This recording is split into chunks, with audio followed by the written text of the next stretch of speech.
Welcome to The Real News. I'm Mark Steiner. Good to have you with us. Here in Maryland, where we broadcast from, there's a special election tomorrow for Elijah Cummings' seat in the 7th Congressional District. He's a hard man to replace. He sat and fought for his constituency in this country for a long time and was signing subpoenas against Donald Trump 45 minutes before he passed away. We're now about to talk to Jill Carter, who was first elected to the House of Delegates in 2002 here in Maryland, served in the House Judiciary Committee until 2016, was director of Baltimore Office of Civil Rights and Wage Enforcement, and then was elected state senator in District 41 and is currently a member of the Senate Judicial Proceedings Committee. And Jill, welcome. Good to have you with us here on The Real News. So let's talk about this race that you're in. But let me start with Donald Trump and this race against Donald Trump and what's happening and how you think that plays into what may have motivated you to run and why you chose to run and what we're facing in this country. The only tie-in is really that we lack good leadership at the local and national levels, in my opinion. Donald Trump's presidency has sparked some sentiments in this country that I wouldn't have been able to imagine that we would be at in 2020. Growing up as a child of the 60s, I always say I was born into the belly of the civil rights movement. Yes, you were. I certainly thought we would always be making progress. And I think this is the first time when it's been so glaring that when it comes to racism and classism and Islamophobia and, anti-immigrant sentiments, that we have someone at the top that is so vocal and so overtly, I would say somewhat anti-American to the extent that we believe that America stands for the inclusion of people and the diversity of people. We've come up. This is the district you would represent if you win the election, is a very strange and diverse district. We have this thing in Maryland where we kind of gerrymander these districts that really make no sense in many ways, right? That's real. But your district comprises of Black middle class, Black working class poor in Baltimore City, the suburbs and middle class and working classes of Howard County, the mostly white part of the district in the northern part of the district, which is in Baltimore County, that for all intents and purposes is Trump country. Whether it's working class, middle class, or upper class, it's Trump country. So talk about that. I mean, this is almost like a microcosm of America in this district that you would represent if you win the election tomorrow. So talk a bit about that. So I want to say that it is a much larger district than what I represent now, just within Baltimore City, which is the 41st. But I do feel that the 41st is not all that different. The 41st goes from the tip of Roland Park down through the Glen area, Park Heights, Pimlico, and then over to where I grew up, Ashburton, Forest Park, and then over to Edmondson Village, and then beneath Edmondson Village. My old neighborhood, Windsor Hills. Yes, Windsor Hills, Beach Hill, Irvington. Right. And so you have an incredible diversity of a class divide, an economic divide, race divide, and religious divide. Because the district also, 41st, also encompasses the largest concentration of Orthodox Jewish people, except for further north around New York, in this area, in the Eastern Seaboard. But what does that say to you about where we are politically and what you have to represent and where this country has to go? Some people have looked at you as if you win this special election, then you have to face the election again April 28th, where you're running against the Republican who wins in this primary, and then you would have to face the people who run against you to actually take over Elijah Cummings' seat. So it's a crazy election. But let's talk a bit about that and what that means in terms of what you're going to fight for. And some people look at you and say, you could become the 5th member of the squad. Some people say that, right? So look, I say I was the squad before the squad. Because I was always sort of an independent person that found myself pushing up against powerful political leadership, even here in Maryland in the State House. So basically, I just want to represent the district well.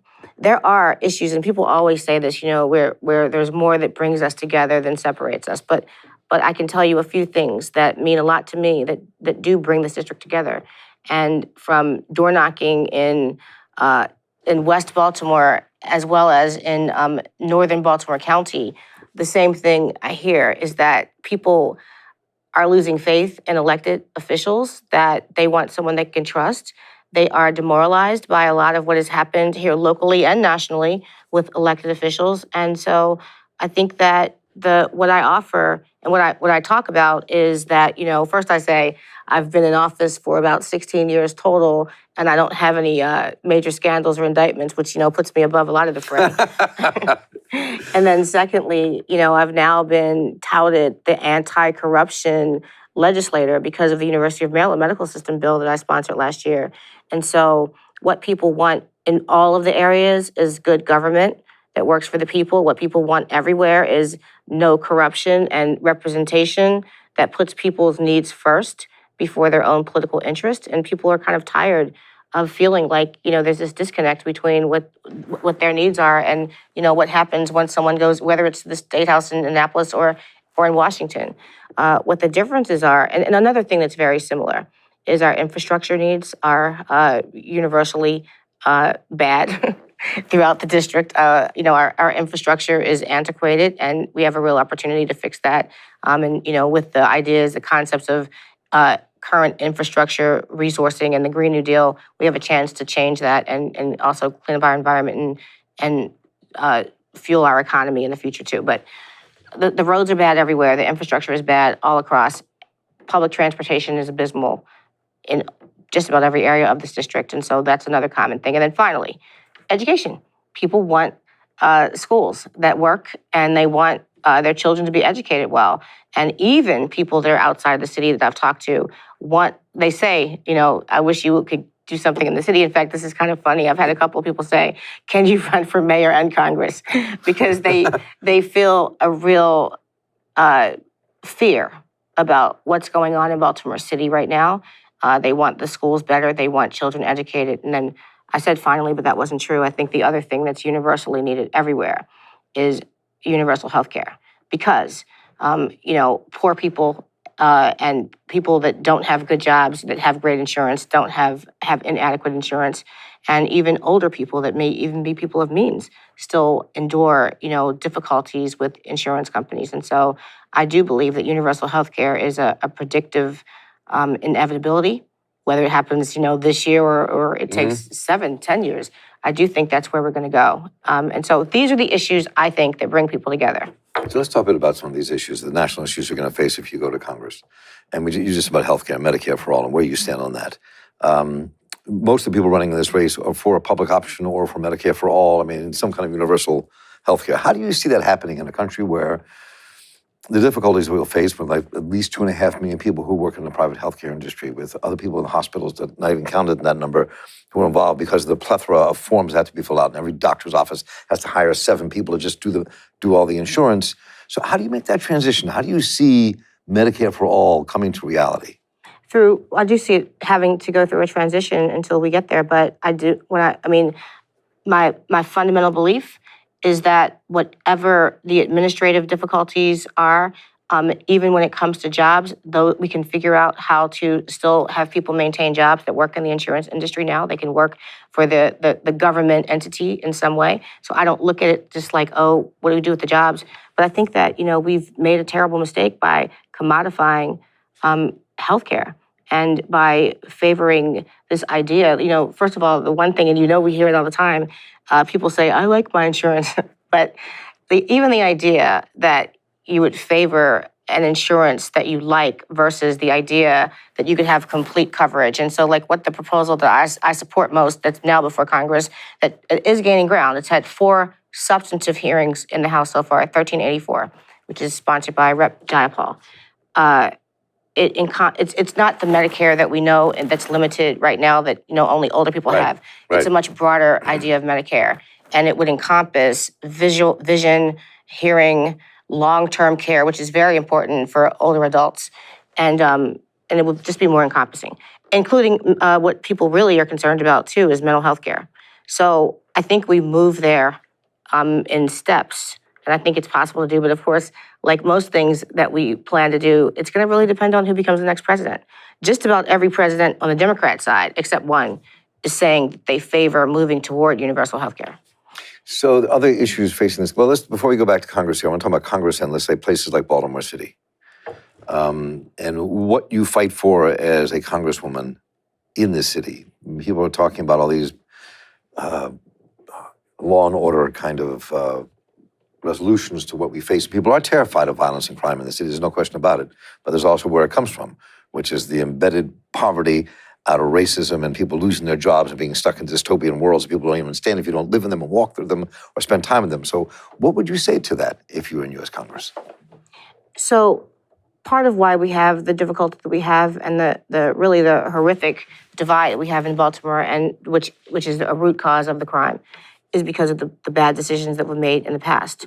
And so I do know, I fully understand that most people's knee-jerk reaction is let's resource law enforcement, let's improve law enforcement.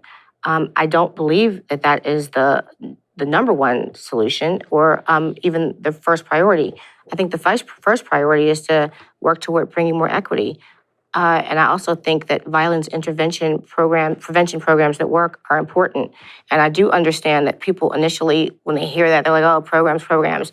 But no, the truth is there are really evidence-tested programs that work that are violence intervention, and they've never been adequately funded or resourced. And so one of the things I'm even doing right now, this year in the state, is along with Delegate Brooke Learman, is we are sponsoring an expansion of money for violence intervention programs in Baltimore City. That's one thing. But the other thing is it's everything is interrelated and we live in intersectionality. And so we're talking about the disinvestment in communities where for at least 20, if not 30 years, the illegal drug trade has been the economic engine of many neighborhoods. And we're talking about inadequate schools. When I first came into the legislative body had just passed Thornton, if you may recall, and it stemmed from a case, Bradford versus State, which exposed the inequitable, unconstitutional underfunding of Baltimore City public schools. Yet the solution for the legislature was to pass Thornton, which dealt with all jurisdictions, but still continued to underfund Baltimore City. I say that to say that we've never been, I would say, honestly taken on these issues of inequity. And I think that, I'm not here to say, well, when I get to the Congress, I'm going to force that to happen. But I do think I can continue to move the needle a little bit further in dealing with these issues. Another thing that I see as an option or a possibility as a Congresswoman is for the entire time that I've been in the state legislature, I've noticed that our congressional delegation has a lot of leverage. We give them a lot of deference when it comes to guiding us in a certain direction. And so I think that to the extent I could have influence on our local and state leaders when it comes to how to prioritize the resources that are directed from the Congress, I think that's something that I look very much forward to. And I've been touted as a more progressive candidate than many of the others. And so my drives, my guidance, and my pushes are going to be in a more progressive direction than probably what we've had in the past. So a couple of quick questions before we have to conclude. We just finished this impeachment process. Do you think it was a waste of time? What would you have done if you were in the U.S. Congress when this was going on? And where do you think this is going to take us? I would have done the same thing that the other Democrats did. I would have voted, if I were in the House, I would have voted for the impeachment. But I have to be honest with you. This reminds me of like a lot of things that I've kind of differed with Democrat establishment here. Yeah, I would have gone ahead because I actually do think, the situation warranted it. But what I do know is that someone walking down Pennsylvania Avenue right now doesn't really care about Donald Trump and the impeachment. They don't really care. Pennsylvania Avenue, Baltimore, which is the heart of the West Side Black community, right? Or let me say, walking down Hilton Street or Liberty Heights. Right. That is not their number one concern. And I don't think they want their congressperson going to Washington and focusing solely on that. They care about what's happening right there, as you mentioned, in their neighborhood. They care about the grime and the crime. They care about the lack of opportunity and options. They care about all the dilapidated housing. They want someone that's going to use their latitude and their leverage in the Congress to fight to bring resources back to the district. And there is an ability to do that in Congress, more so than someone can do in the state level.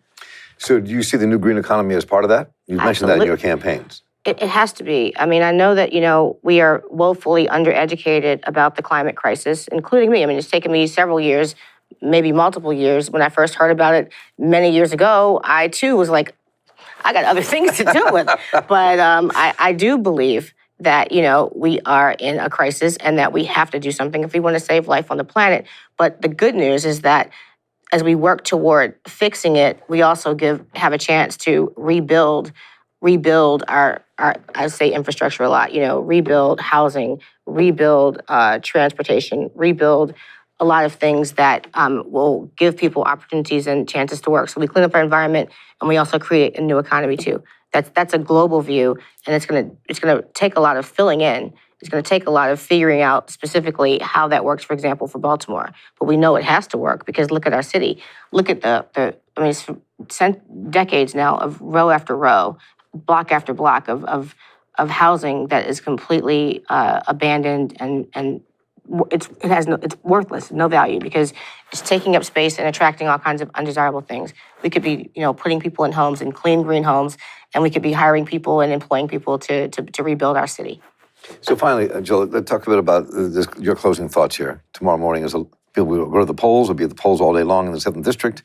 We don't know how big the turnout is going to be, but what are your final thoughts? My final thoughts are we don't have a woman in our delegation, and it's 2020. And yes, we have had some before, but we need gender equity. And we do know that when women are in office, that we tend to tackle and take on and champion issues in a different way than men. This is scientific. It's not me just saying it. Science has shown that when women are in office, they tend to focus more on things that affect mothers, children, and families and quality of life issues, and also bring more resources to their constituencies. And so, I think we need a woman because we have an all-male delegation. I also think we don't just need any woman, but we need someone such as myself that's rooted in the community. I was born here, raised here, educated here, and I've served here. But even more than that, I love this. I love the district. I love the city. I would never leave, never. Because people have asked me over the years, and this is my home.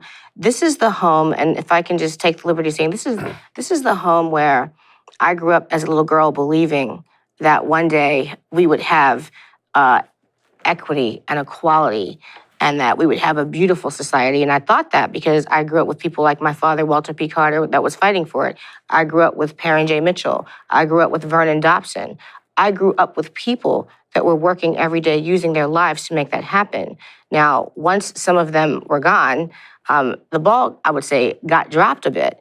And it's time that we pick it up. It's time that we continue on that. I would have never been able to believe, and I don't think they would have been able to fathom that we would be where we are right now in this area in 2020. So I'm hoping that people will vote for me because I have a strong track record of, one, being trustworthy, and one, always putting people first before even my own political interest. And that's what we need. I believe we need someone that's going to fight and champion for people and not just be there to have a title or to go to nice receptions or get a nice office because they're in favor with the leadership.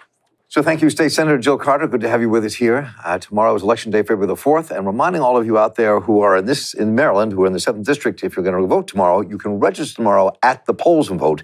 You don't already have to be registered. So get out there and vote. We've had a conversation with Jill Carter. It is an important election. And I'm Mark Steiner here with the Real News Network. Thank you so much for joining us. Take care. Thanks a lot for watching. Appreciate it. But do us one more solemn favor. Hit the subscribe button below. You know you want to. Stay up on the videos.